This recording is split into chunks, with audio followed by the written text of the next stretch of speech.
Boa tarde, professor Moisés. Boa tarde. Professor, hoje a gente vai falar um pouco sobre a perspectiva, né, tanto legislativa como sociológica, né, a parte da sociologia, e também vamos pensar nas políticas públicas, né, não só sobre o letramento digital, mas eu queria falar mais no sentido, né, social das fake news. E eu queria que você se apresentasse, falasse um pouquinho sobre você e sobre o que você já estudou e vem estudando sobre o tema. Uhum. Assim, então boa tarde, bom dia, boa noite, quem está nos ouvindo. Eu sou Moisés Pinto Neto, sou professor do ensino superior, desde 2008. Me graduei em Direito, onde eu lecionei até pouco tempo em nível de graduação, e fiz o meu doutorado em Filosofia. E depois de algum tempo na UBRA, eu entrei na UBRA em 2009, e em 2018 eu então passei a ser professor do programa de pós-graduação em educação, cuja área de concentração é estudos culturais, e então atuei nisso. Nesse período também eu sempre fui muito presente em redes, né? Eu venho das primeiras gerações de internet, então eu fui blogueiro, né? Depois comecei a usar assim o Facebook e Twitter e essas redes ativamente bem cedo, e me envolvi bastante com movimentos assim que eram muito comuns na internet dos anos 2000, assim, como o movimento do software livre, copyleft, open source, essas coisas todas que eram movimentos assim, digamos assim, da ideia de ampliar a democracia por meio da informática, né? Por meio da internet, sobretudo. Né? Entender a internet assim como um fenômeno de ampliação disso. Isso se entrelaçou muito também com questões políticas, né? De movimentos sociais. Acho que o evento talvez tenha marcado mais claramente essa interface. Foi junho de 2013, né? Quando parece que as redes e as ruas finalmente se encontraram e produziram aquele evento, né? Que mudou tudo, que veio depois. E eu sempre tive, então, muito interesse nessa dimensão que a gente chama de tecnopolítica, né? Essa interface entre movimento social e rede, e, enfim, ativismo digital e tudo mais. E desde, digamos assim, 2015, por ali, 2014, 2015, a gente começou a perceber que havia novos elementos em disputa, que não eram só elementos, digamos assim, de nível de ativismo ou de acesso à informação, mas, digamos assim, utilizações do algoritmo, né, com finalidades específicas que não correspondiam necessariamente a ideias de maior informação ou de emancipação, mas o contrário, né, utilização com a finalidade de promover discursos de ódio ou notícias falsas de uma maneira muito incisiva, né? Isso começou, acho que o marco zero, assim, é considerado em geral o Brexit, né, a saída da Inglaterra da União Europeia, quando foi pela primeira vez utilizado o algoritmo do Facebook com o intuito de promover a saída, né? E depois, então, colado nisso, tivemos ali em 2016 a eleição do Trump, que também foi muito marcada por esse ativismo digital de uma outra ordem, né? Que não era o mesmo ativismo que eu promovia, né? Que era um ativismo da informação, um ativismo de reflexão, né? Onde não existia unanimidade, não existia nenhum tipo de homogeneidade, mas existia uma certa linha de discurso, argumentação, etc., que foi se perdendo, e a gente começou a ver que a gente estava perdendo para memes, que a gente estava perdendo para vídeos descontextualizados, que a gente estava perdendo para montagens de fotos, né, e outras coisas assim. Desde então, esse assunto da tecnopolítica ficou muito vivo, se entrelaçou com outros interesses meus. Eu também, ao longo do meu período na educação, pesquisava sobre futuros, e, obviamente, a tecnologia é um componente que é um dos principais a ser analisado nas nossas imagens acerca do futuro. Então, foi daí que eu vim trabalhando, estudando em relação a essa questão das notícias falsas, enfim, né, da tecnopolítica. Excelente, prof. E, na sua opinião, qual que são as principais razões para a disseminação rápida e ampla das fake news? Qual que é a facilidade dessa disseminação? Não só o compartilhamento, mas você falou bastante já da estética, né? Aham. E por que isso acontece tão facilmente? É isso, né, é exatamente isso que tu falou, é a estética, né, que pesa muito forte. Porque até então a gente tem a ideia da internet como uma espécie de uma grande biblioteca e uma grande ágora universal, né, ou seja, a gente usava aquele modelo da praça democrática grega, onde as pessoas discutiam os temas, ou da biblioteca, né, como aquele repositório de conhecimento e tal, blá, blá, blá, blá, blá. Por exemplo, a Wikipédia, né, foi construída muito nessa ideia, né, a Wikipédia foi, assim, digamos assim, uma das principais obras desse imaginário, digamos assim, libertário acerca de internet. É, só que a partir mais ou menos ali de 2012, 2013, por ali, entraram as big techs, né, na roda, né? Quer dizer, deixou de ser aquela coisa mais descentralizada e passou, na verdade, a ser algo concentrado no interior do Facebook, principalmente, né? Naquela época, hoje o Facebook é uma rede morta, quase uma rede fantasma, né? Mas naquela época o Facebook era centralizador de tudo, né? Chegou a ter uma pesquisa, eu sempre coloco nas aulas de cultura digital, mais ou menos daquela época, ou talvez um pouquinho depois, que dizia que mais da metade dos brasileiros achava que o Facebook era a internet, né? Assim, então, tal era o nível, né, de entrada do Facebook. E aí o que que entra junto com o Facebook, né, e depois com o Twitter? O algoritmo, né, e o que que o algoritmo faz? O algoritmo começa a filtrar, os conteúdos, né, e fazer com que as pessoas se mantenham mais tempo conectadas. Ao mesmo tempo, um outro componente entra aí, que é o smartphone, né. Quando eu comecei a trabalhar com internet, a gente usava a internet no computador, né. Era uma utilização diferente, embora a gente ficasse bastante tempo conectado, né, não tinha como passar o dia inteiro sentado na frente do computador, né. Sei lá, tu levantava e ia até ali o supermercado, tu desconectava, né. A partir da entrada do smartphone, a gente entrou num nível de conectividade integral, né? Ou seja, a gente passa 100% do tempo conectado. A junção entre o algoritmo da rede, que quer te manter conectado, e o smartphone, que é a tecnologia que te possibilita ter esse tipo de conexão, né, foi produzindo uma outra experiência da imersão online, que não era mais aquela experiência mais lenta, de texto, etc. e tal, né? Passa a ser de pesquisa, passa a ser muito mais uma experiência imediata, né? Imediatista. Então, entra aí uma outra rede também fundamental para esse imediatismo, que é o WhatsApp, né, que entra avassaladoramente, né, e substitui então os próprios telefones, né? Hoje em dia a gente não usa mais o telefone propriamente dito, a gente usa o WhatsApp, e faz com que então muito conteúdo comece a circular. E aí, no momento em que esse conteúdo começa a circular, ele começa a ganhar certas características, né? A gente começa a perceber que aquilo que a gente passa a chamar então de viralização, né, acontece de uma maneira mais fácil com conteúdos mais imediatos, né? Assim, então, com isso a política, é, porque a gente está falando de política, mesmo que a gente esteja falando também, por exemplo, de saúde pública, no caso da pandemia, mas igual não deixa de ter os ataques à saúde pública foram com fundamentos políticos, né? Foram para promover um certo segmento político. Então a gente começa a observar que a política começa a jogar muito com os afetos, né? Começa a se relacionar muito mais emocionalmente e identitariamente com as pessoas do que por meio de argumentos, né? Então passa, deixa de receber textos ou algum tipo de enfim, material que te possibilite assim uma reflexão, né? E com isso eu não estou dizendo que seja bom ou ruim, pode ser ruim também, mas e passa a receber assim imagens instantâneas, né, das coisas, né? Então a mídia começa a mudar, né? Deixa de ser uma mídia textual, passa a ser mais uma mídia imagética, né? Principalmente uma mídia que se baseia em foto ou em vídeo, né? Tem esse meme, né, que se transforma numa ferramenta poderosa, né?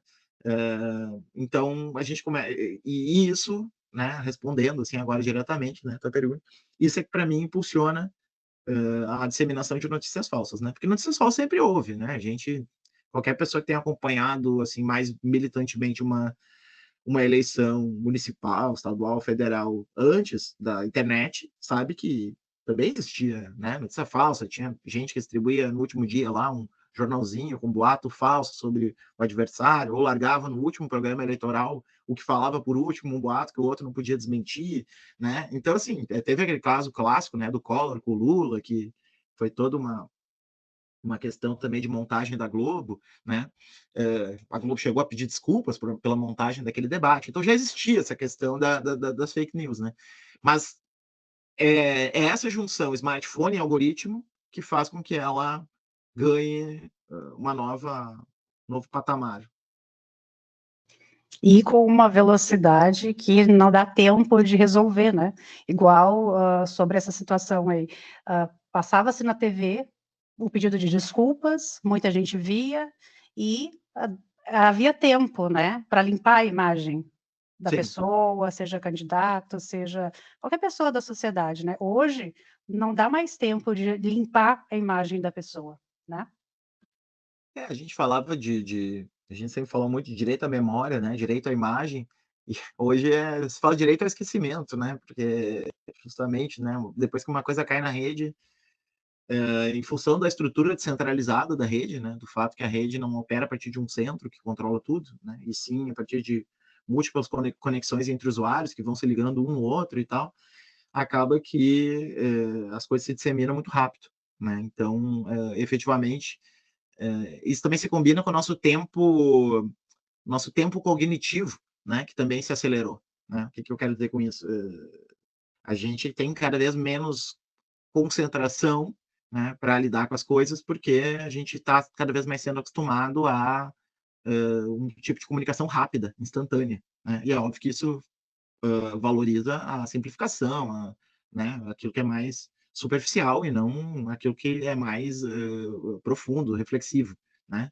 Acho que, uma rede em especial que entrou mais recentemente em voga, ajudou muito para isso, que foi o TikTok, né. TikTok, agora o Instagram já virou TikTok igual, mas assim, foi o TikTok que criou essa coisa de ter ali 90 segundos para colocar as coisas, né. Então ele, se já era rápido o tempo de concentração, ele encurtou ainda mais, né, transformou efetivamente, digamos assim, a convivência pública digital numa coisa imediata, instantânea e completamente feita para chamar atenção, né, de uma forma ostensiva sob pena da pessoa passar o vídeo e pular para o próximo, né. Então, isso impacta diretamente, na política, assim como impacta na sala de aula e tal, né. A gente vê cada vez mais, as pessoas, têm dificuldade de ler um texto para além do seu título, né, ou, por exemplo, né, tem muitas fake news que ocorrem assim, as pessoas compartilham um título descontextualizado, né, assim, a gente, por isso que a gente fica na marcação com os jornalistas dos títulos que eles dão, porque às vezes as pessoas só leem os títulos. Então daí o jornalista: "Não, mas eu expliquei dentro da reportagem que não era bem isso, tal, blá-blá-blá". Sim, mas as pessoas não leem o que está dentro da reportagem, né. Elas só leem a chamada do link, né. Então essa é uma maneira muito sutil, né, e engenhosa de espalhar uma fake news, né, colocar uma coisa desse tipo para circular, né. Então, acho que é isso, sim. Pensando nisso, eu fico lembrando das capas de jornal antigamente, né. Exato. Antes, a notícia grande era capa de jornal. Hoje, é instantaneamente, os memes, mensagem rápida, né, e também, eu conversei com algumas pessoas que, têm mais contato direto em sala de aula com adolescentes, né. Hoje, os adolescentes, a maioria deles, tá, dos quais eu já pesquisei com alguns professores, pelo menos aqui na região de São Leopoldo, eles buscam, não olham mais no Google, eles olham a pesquisa é no TikTok. Sim. Sim. O Gustavo já tinha me comentado isso, que o TikTok é o Google deles, né. Então isso é bem problemático, assim, né, porque, assim, primeiro a gente não pode tomar o Google como um grande salvador da humanidade, porque o Google contribuiu para tudo isso acontecer drasticamente, né. O Google é uma das principais empresas responsáveis por isso. Até porque o Google é o mais responsável de todos, provavelmente, porque ele criou o modelo de negócios do Vale do Silício, né, que é um modelo de negócio de que quanto mais gente conecta, mais alto fica o valor do anúncio correspondente, né. Então essa ideia da entrega de um anúncio personalizado, que é a base do modelo de negócio de todas as redes, né, todas, o Instagram, o TikTok, o Kawaii, o YouTube, né, todas funcionam assim, né, quer dizer, para vender publicidade personalizada, de acordo com o perfil do usuário que está ali colocado, né, então, assim, só para quem está nos ouvindo, né, como é que funciona? Vamos supor assim, eu pesquiso no meu Instagram Grêmio, né, então, tá, Grêmio, aí depois eu pesquiso Nirvana, né, Então, assim, eles já sabem que eles vão me oferecer camisa de futebol, eles vão me oferecer, discos, LPs, né, assim, então o modelo é feito para vender, né, e quem criou isso foi o Google, né, então, o Google é muito responsável e qual é o problema? 2, né, qual é o problema geral? E depois o específico do TikTok. O geral é que a pessoa,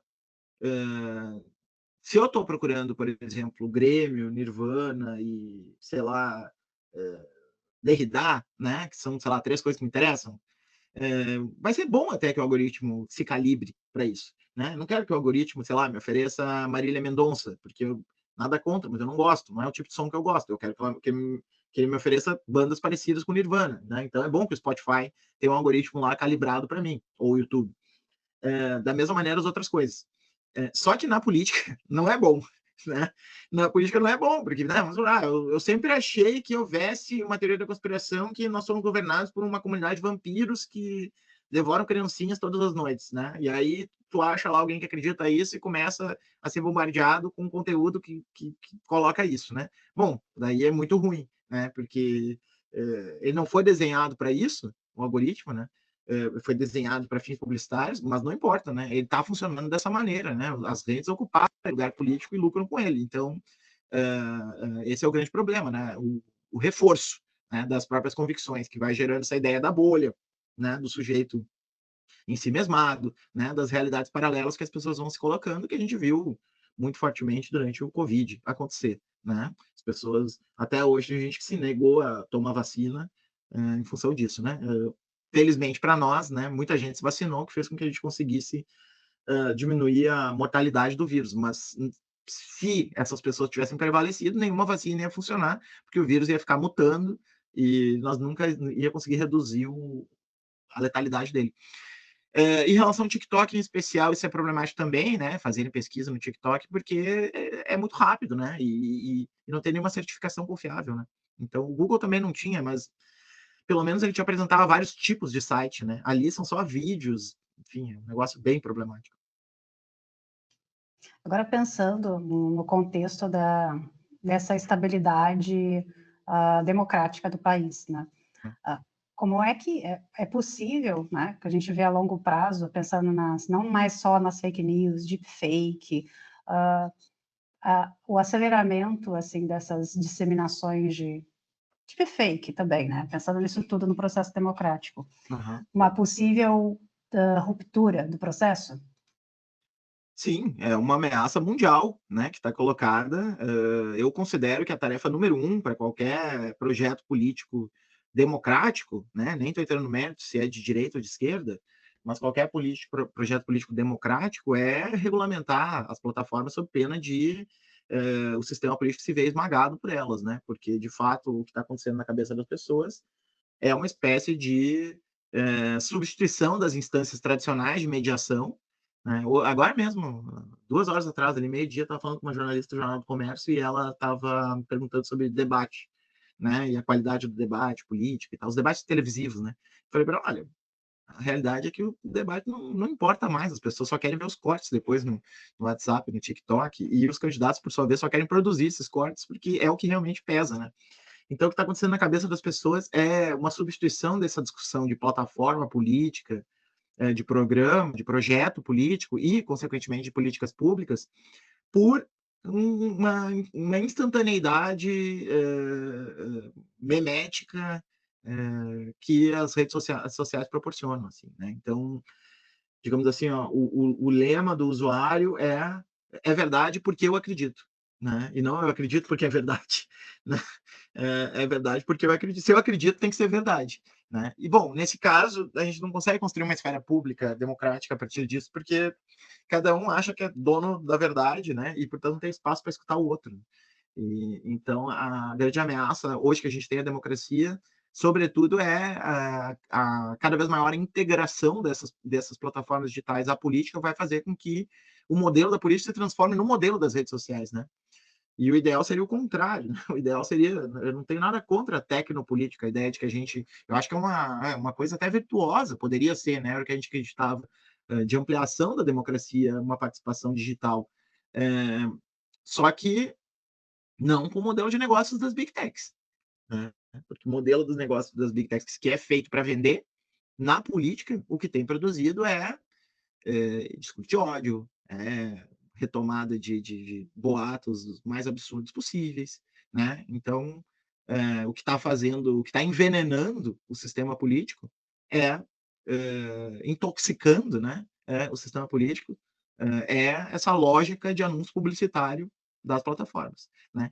Que hoje em dia, diante dos danos evidentes que elas estão produzindo, a gente só pode considerar como uma coisa hipócrita ou até cínica das plataformas, que elas não saibam que estão produzindo esse efeito, né? A verdade é que as plataformas estão comprando essa briga aí, né? No sentido de fazer com que o seu modelo de negócio esteja acima de tudo e, consequentemente, que esses políticos que são impulsionados, né, por fake news e companhia acabem se elegendo.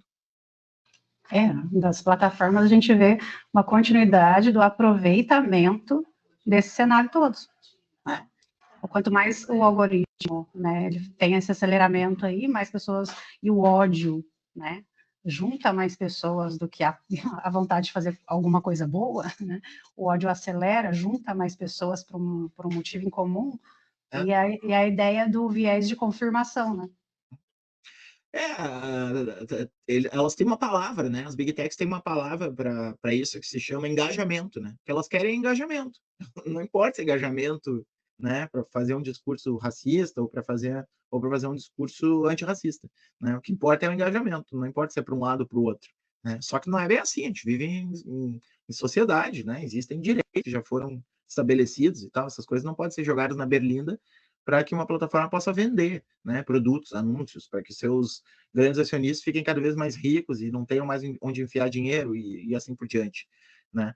A gente tem dois sintomas disso, assim, recentes, pontuais, né? Um deles é o fato de que o Elon Musk, né, se tornou uma figura proeminente ao comprar o Twitter, né? Então, ao comprar o Twitter e transformar em X enfim, ele é um cara ativamente engajado em política de extrema direita. Aliás, recentemente, né, 2 semanas atrás, aí aconteceu na Inglaterra esse evento de vários ataques a mesquitas e lugares da comunidade muçulmana em função de uma notícia falsa que o Elon Musk propagou acerca de um atirador lá de escolas ser muçulmano, né? Na verdade, não era, mesmo que fosse, isso não necessariamente implicava a responsabilidade da comunidade, né? Não, quer dizer, quantos desses atiradores, por exemplo, nos Estados Unidos eram cristãos e ninguém foi atacar igrejas, né? Então, então a gente vê assim um CEO em especial, né, de uma rede poderosa, uma das maiores, né, extremamente engajado de maneira explícita, e outros de maneiras mais discretas, né? Já tem aí algumas notícias que mostram que o Vale do Silício está virando a casaca para o Trump, né? Até então o Vale do Silício estava muito alinhado com o Partido Democrata e hoje já existe uma certa tendência mais pró-Trump do Vale do Silício. Então tudo isso é bem preocupante. Pensando agora nesse cenário, na nossa região, a região aqui de Canoas, São Leopoldo, né? O que você pensa que seria possível? Porque você está na academia. Agora, pensando nos professores do ensino fundamental, da educação infantil, que está aqui na rede, seja na área central, seja na periferia, como é que esses professores podem pensar em como trabalhar com os seus alunos, né, os estudantes, né? Eu penso até na educação infantil, até com crianças pequenas, né, sobre esse tema. Não só, eu vejo que muitos trabalham pensando na iniciação científica, né, amostra de trabalhos, vamos trabalhar o que é pesquisa, mas eu acho que a gente pode pensar em outras estratégias. Sim. Assim, né, como tu disseste, eu trabalho mais com ensino superior, então eu não pretendo, assim, dar nenhum tipo de fórmula para os professores que estão lidando ali com as crianças e adolescentes, que eu acho que eles já têm um grande desafio aí pela frente, quem sou eu para ensiná-los. Mas, como alguém que estuda essa questão, eu diria assim, primeiro, né, acho que assim, a nossa tarefa como professores, como pais, como, enfim, cuidadores, é possibilitar momentos offline para a criança e para o adolescente, tá? Eu acho que é super importante a gente fazer essa pessoa entender que ela não pode ficar todo o tempo conectada, que aquilo não é bom para ela, né, não é saudável para ela. Já tem vários estudos aí da psicologia que mostram que essa geração é mais ansiosa, mais deprimida, né, etc. E o principal nexo causal disso é a utilização de redes sociais, né. Aliás, já está começando a haver um movimento levemente silencioso entre os adolescentes de não entrar nas redes sociais, né? Porque justamente está se promovendo essa conscientização para eles de que isso pode ser bem tóxico para eles. Então, assim, acho que a primeira coisa é mostrar para o adolescente ou para a criança que não é legal ela passar todo o tempo conectada, que a vida dela não está dentro daquele troço ali. Né? E quanto mais a gente se afasta, menos valor a gente dá, sabe? Assim, vamos supor assim, uma pessoa que passa o dia conectada no Twitter vai dar o valor X para uma treta no Twitter. Uma pessoa que conecta uma vez por semana nem vai ver isso acontecer. Não estou falando que os adolescentes vão conectar uma vez por semana, isso é óbvio, né? Mas a gente está falando de redução de danos, né? A gente está falando aí de diminuir o máximo possível para que o offline compense o online. Outra coisa também que eu acho que faz parte disso do letramento digital é, de fato, quebrar a epistemologia, aquilo que a Letícia Cesarino, né, professora da Federal de Santa Catarina, estudiosa de redes, antropóloga, chama da epistemologia visual, né, que é aquilo do se eu vi, é porque é verdade. Né?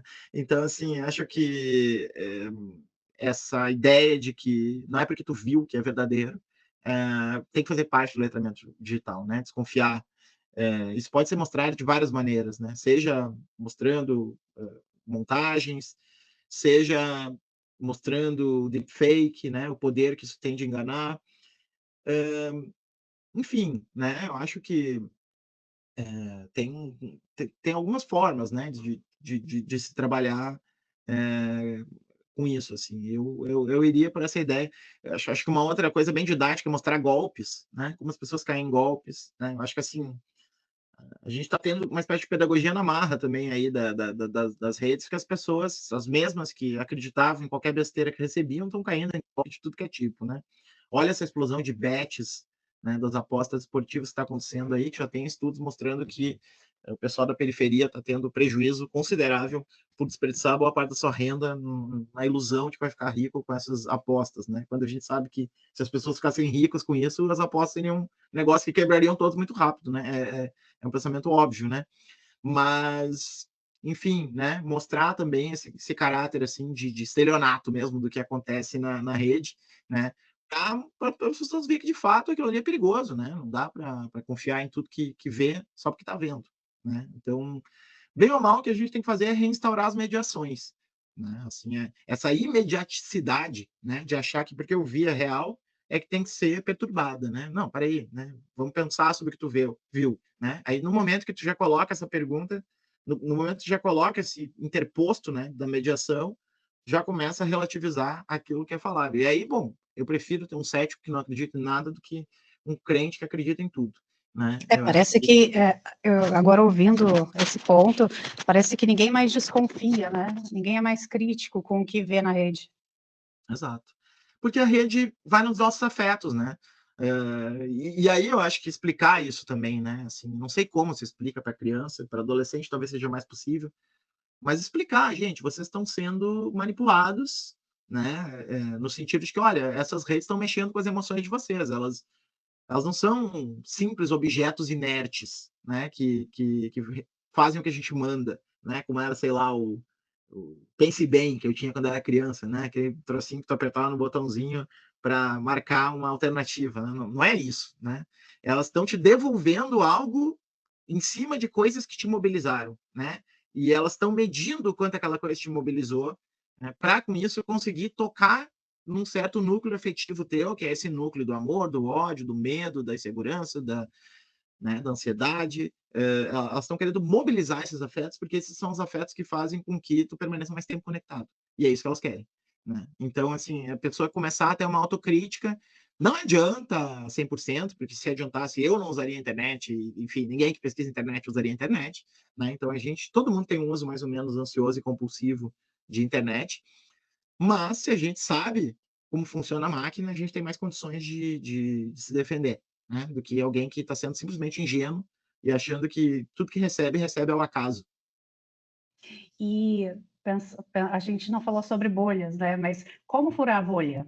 Porque alguns professores eu acho que não têm ainda, não sabem muito bem como funciona, né, como funciona o algoritmo, e há muita gente acredita que o que ela vê é o que existe na internet, né.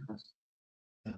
Sim, isso aconteceu até no ensino superior já comigo, né, professores que não tinham a mínima noção do que estava acontecendo online, né. Então eu ficava pensando: "Caramba, esses caras não sabem, o que está rolando", né, sei lá, chega lá falando de direitos humanos ou de alguma coisa assim, como se fosse a coisa mais natural do mundo, nem sabe que o aluno está sendo torpedeado por um monte de memes contra isso, e que já tem 1001 argumentos, entre aspas, né, para atacar, né, justamente porque não sabe que existe esse mecanismo de reforço, de crença, né, online. Quer dizer, se o teu aluno em algum momento foi assaltado e tem raiva de bandido e acha que bandido tem que morrer porque tem raiva daquele momento, aquilo que ele passou, ele vai receber dezenas de milhares de basta ele procurar uma vez e dali, né, como se diz assim, né, down to the rabbit hole, né, vai-se para a toca do coelho, lá da lista do País das Maravilhas, né, vai entrando, vai entrando e vai entrando cada vez mais fundo, e muitos professores não têm noção do quão fundo a pessoa pode ir, né. Daqui a pouco, esse menino aí de 15, 16 anos que foi assaltado e começou a procurar conteúdo de policial e tal, daqui a pouco esse menino já está num fórum de masculinismo de ataque à escola, e quando vê, né, já aconteceu, né. E é assim mesmo que as coisas funcionam, não estou exagerando. Se a gente olhar o histórico das pessoas que cometem esses crimes aí de atacar as escolas, a gente vai ver que a maioria é isso, cai no que a gente chama de deep web, que nem é mais deep web, assim, seria a rede profunda, né, a internet profunda, a internet escondida, porque tá aí à vista de quem quiser olhar, né. Então, assim, vai pulando, começa com um videozinho mais ou menos no YouTube, vai para um mais forte, vai para o mais forte, mais forte, quando vê, cai num fórum que esse do mais forte recomenda, o fórum vai para outro fórum, e quando vê, tá numa loucura dessas, assim. Então é importante que os professores tenham consciência de que os alunos podem estar realmente numa situação, quase hipnotizados, né, por essa bolha. Como furar a bolha, né, essa é, né, questão de $1.000.000, né. Não tenho resposta, como furar a bolha. Eu tenho sugestões, né, primeiro é saber as bolhas que existem, né. Eu acho que o professor também pode estar numa bolha, né, assim, a gente viu muito isso na eleição do Bolsonaro, né, assim, muitas pessoas não acreditavam que o Bolsonaro pudesse ser eleito, né, assim, em 2018. Realmente, assim, colocavam todas as fichas: "Não, é absurdo, esse cara é ridículo, não tem nenhuma chance", e tal, né.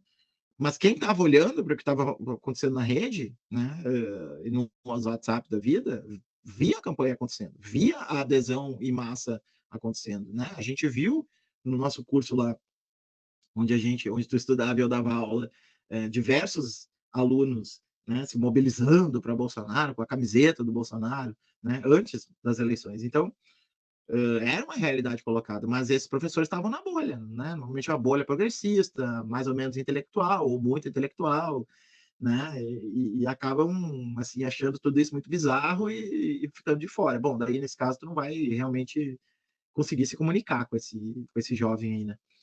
Então minha sugestão é conhecer as outras bolhas, né, assim, não estou falando necessariamente a coisa indigesta de, sei lá, você entrar no canal do youtuber conservador lá, não sei o quê, e ficar assistindo os vídeos. Isso é um inferno. Mas não recomendo para ninguém isso, né, porque eu acho que é chato mesmo, é indigesto.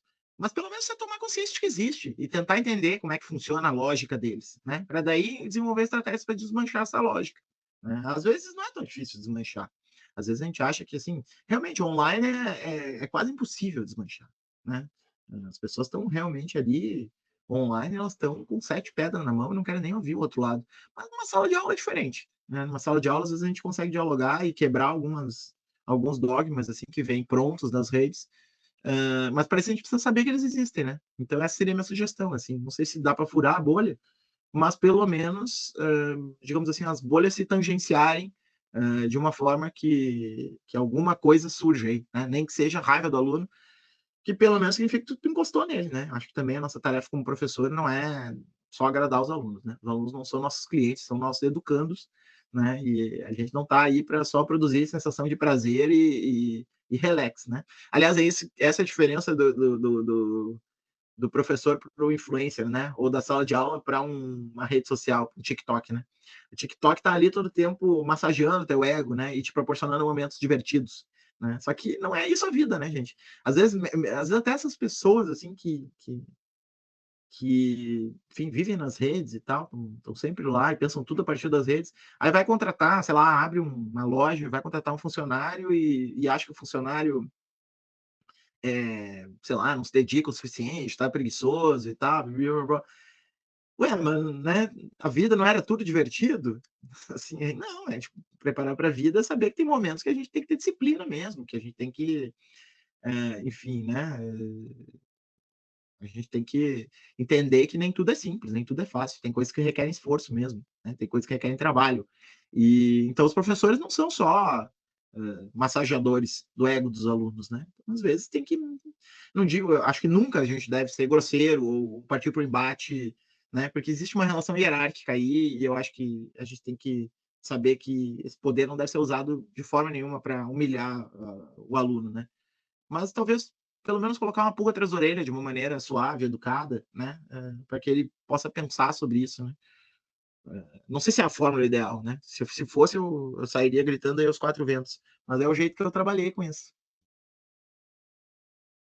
Ah, muito bom. Eu acho que a gente conseguiu olhar de uma forma, assim, o cenário todo, falar um pouquinho do letramento digital, falar um pouquinho sobre como iniciou, né, a ideia das fake news nas redes, não que ela nunca existiu, sempre existiu, né? Sim, Desde a política antiga, desde da Grécia antiga, né? Desde quando e na sociedade em geral, né? sim, O ser humano sim, sempre mentiu, sempre houve mentira, sempre caluniou alguma outra pessoa ou caluniou alguém de outro grupo para ganhar vantagem. sim. As redes, elas só são um campo assim que dissemina muito mais rápido, né? Dissemina mais rápido e, digamos assim, ó, premia isso, né? Transforma isso em algo que valida, né? Pensa, por exemplo, no cara que abre um canal de terraplanismo e daqui a pouco tem, sei lá, 50 mil inscritos, né? Isso é um resultado positivo para o cara, tá tendo ali uma massagem no ego, né? Então você tem aí uma coisa que estimula, né? Não é só, não é, ele amplia, sem dúvida, esse é o principal problema, mas também estimula. No meu projeto, eu estudo, tem um capítulo que eu estudo sobre a educação básica finlandesa, né? É Uhum. uma educação muito afastada da nossa, mas ela não é possível, porque eles trabalham com coisas muito simples. Não precisa de tecnologia, não precisa de coisa grande, sabe? É só mudar um pouquinho o currículo. E eles Aham. trabalham lá desde a educação infantil, as crianças aprenderem a diferenciar o que é, né? O que é um meme, o que é mentira, o que é verdade, pesquisar, conseguir pesquisarem sozinhos. É um trabalho que eles fazem dentro de uma É. disciplina, dentro do próprio currículo. E eles vão aprendendo, eles conseguem olhar uma informação e começa a ter dúvidas sobre aquela informação, descobrem meios de pesquisar. Então, eles já está no currículo deles. Trabalham desde a educação infantil, assim, ó, de forma transversal, eles já trabalham em toda a educação, desde a educação infantil até o ensino fundamental. Então, assim, é muito difícil, não sei os adultos já passaram dessa fase, assim, pessoas mais Uhum. velhas, né? Então, mas essas crianças de agora, na Finlândia, elas estão chegando aos seus 10, 12 anos, sabendo diferenciar. Elas Sim. sabem olhar e, pelo menos, elas vão ter a opinião delas, elas vão olhar para uma informação, para uma imagem, elas têm a capacidade, elas criam essa habilidade. Né? Uhum. E não é uma coisa incrível, nossa, eu não preciso comprar computadores de última geração, gastar muito dinheiro na escola. Não, não Sim. precisa. Só que também a gente tem uma grande dificuldade. Os nossos professores, hoje, não se formaram para isso. Aham. Né? Os Sim. professores de pedagogia, os professores de todas as áreas de conhecimento não tinham dentro da sua formação, ou letramento digital, ou, né, enfrentamento à desinformação, né? Talvez isso tenha dentro da área do jornalismo, né? Os profissionais de jornalismo aprendem muito isso. Mas e os nossos professores, né? É bem difícil, mas é por isso que a Tem gente... como educar sem ser educado antes, né? Então, não sabem lidar com isso, né? O que fazer? O que fazer quando tá... Talvez não sabem nem que existe isso, igual você disse, né? O professor não está nem sabendo o que está acontecendo. Não, essa história, agora te contando, acho que, né, isso já não vai pro podcast.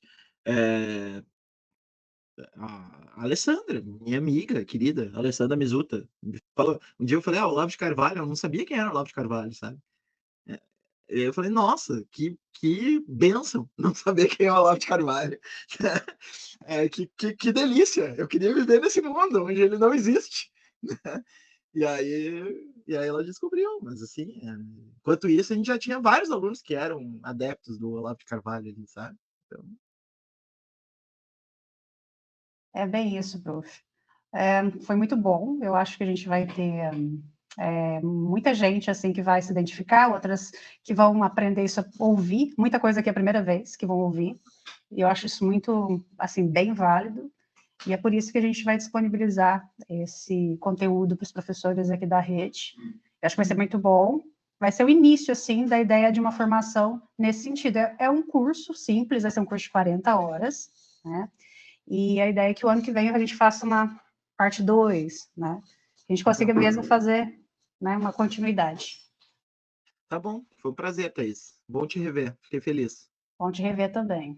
Me ajudou bastante, eu já estou pensando em outras coisas para escrever. Beleza, tamo junto. Um abraço, prof. Obrigada. Um abraço, tchau, tchau.